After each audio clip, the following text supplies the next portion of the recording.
বাঙালি খানায় সবাইকে স্বাগত জানাই। আপনারা তো অনেকভাবে বাটা মাছ রান্না করে খেয়েছেন। একবার আমার মতন করে সহজ পদ্ধতিতে আপনিও শিখে নিতে পারবেন ছোট ছোট টিপস সহ। তবে আজকে আমি এখানে বাটা মাছ রান্না করব কম তেল মশলা দিয়ে। কিভাবে রান্না করলাম চলুন সেটা একবার দেখে নেওয়া যাক ভিডিওর মাধ্যমে।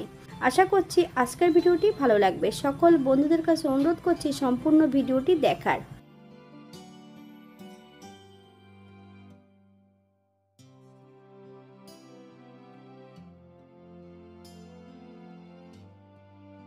এখানে আমি 4টে বাটা মাছ আগের থেকে কেটে ধুয়ে পরিষ্কার করে রেখেছি। এই পর্যায়ে বেশ কিছুটা সবজি অ্যাড করব। একটা মিডিয়াম সাইজের আলু আর একটা কাঁচকলা বেশ লম্বা লম্বা করে ফালি দিয়ে কেটে নিয়েছি। আপনারা আপনাদের পছন্দ মতন সবজিটা কেটে নিতে পারেন। হাফ চামচ লবণ আর হাফ চামচ হলুদ গুঁড়ো মাছ এবং সবজির গায়ে বেশ ভালো করে লাগিয়ে নিতে হবে।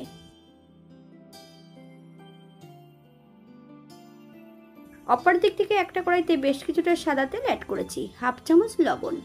তেল গরম হওয়া পর্যন্ত অপেক্ষা করতে হবে। মাছ ভাজার সময় যদি লবণ অ্যাড করা হয় তাহলে কিন্তু মাছগুলো কড়াই নিচটাতে লেগে যাবে না।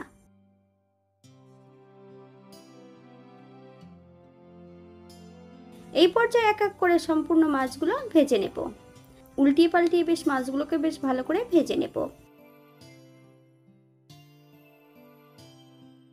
বাঙালি রান্না ঘরোয়া উপকরণ দিয়ে আপনাদের যদি রান্নাগুলো পছন্দ হয় তাহলে চ্যানেলটি সাবস্ক্রাইব করে দিয়ে পাশে থাকবেন। পাশে থাকা বেলটি বাজিয়ে দেবেন, নইলে নিত্য নতুন রান্নার নোটিফিকেশন পাবেন না। এরকম দেশি মাছের বা অন্যান্য মাছের বিভিন্ন ধরনের রেসিপি আমার চ্যানেলে দেওয়া আছে। আপনাদের যদি পছন্দ হয় তাহলে চ্যানেলটি ঘুরে একবার দেখে নেবেন।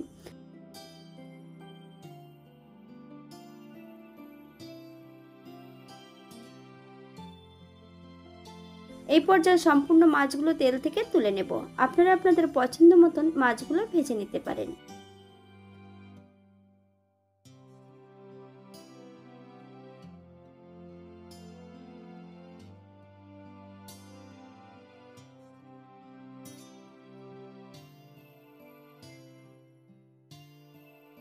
আলুটাও বেশ লাল করে ভেজে নিতে হবে।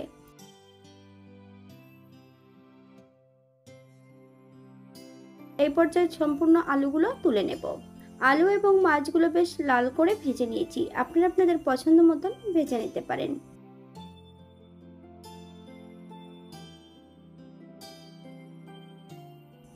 একই তেলে রান্না করব, তবে তেলের পরিমাণটা একটু কমিয়ে নিয়েছি আমি।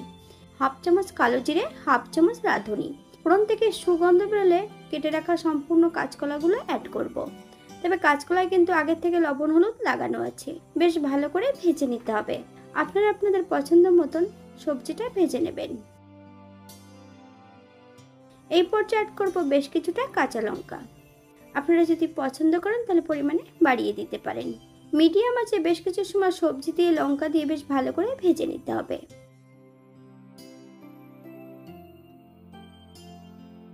হাফ চামচ লবণ, আপনার স্বাদ অনুসারে লবণটা অ্যাড করবেন। হাফ চামচ হলুদ গুঁড়ো, হাফ চামচ বাটা মশলা। এখানে রেখেছি আদা আর জিরে, একটু শুকনো লঙ্কা। আপনারা যদি পছন্দ করেন তাহলে এখানে কাশ্মীরি লঙ্কার গুঁড়োটাও অ্যাড করতে পারেন। মিডিয়াম আঁচে বেশ কিছু সময় মশলার সঙ্গে ভেজে নেব।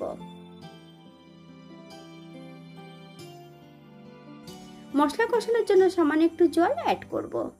মশলা থেকে যতক্ষণ তেল না ছাড়ছে ততক্ষণ বেশ মশলাটা ভালো করে কষিয়ে নিতে হবে। তবে এই পর্যায়ে আমি আলুগুলো অ্যাড করে দিয়েছি।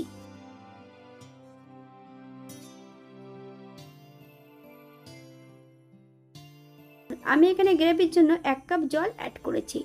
আপনাদের যতটা গ্রেভির প্রয়োজন আপনারা ততটা জল অ্যাড করতে পারেন। মিডিয়াম আঁচে 7 থেকে 8 মিনিটের জন্য ঢাকা দিয়ে রেখে দেব, যাতে সবজিগুলো সেদ্ধ হয়ে যায়।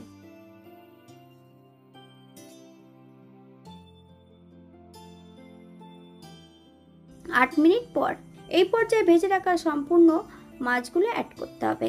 তবে মাছ অ্যাড করার আগে একবার চেক করে নিতে হবে সবজিগুলো সেদ্ধ হয়েছে কিনা। হালকা হাতে নেড়ে চেড়ে আরো 5 থেকে 7 মিনিটের জন্য রান্না করে নেব।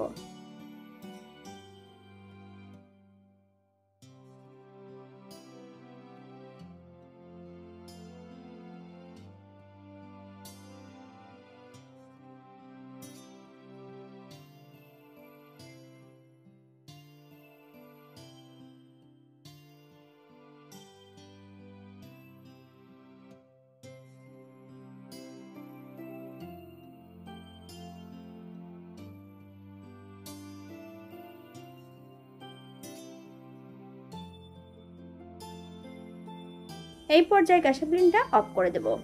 5 মিনিটের জন্য স্ট্যান্ডিং টাইম দেব, তারপর সার্ভ করব।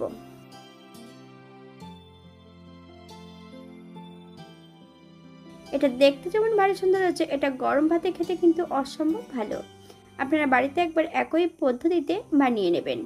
যারা পেঁয়াজ, রসুন অথবা অন্যান্য মশলা পছন্দ করেন তারা অবশ্যই অ্যাড করতে পারেন।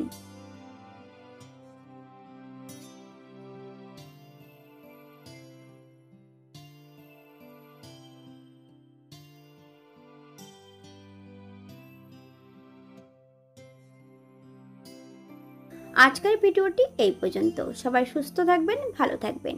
অন্যদিন নতুন রেসিপি নিয়ে আপনাদের সামনে আবার আমি হাজির হব। নতুন ও পুরনো সকল বন্ধুদের অসংখ্য ধন্যবাদ ভিডিওটি দেখার জন্য। হাতে যদি সময় থাকে তাহলে একটা লাইক, কমেন্ট, শেয়ার করবেন।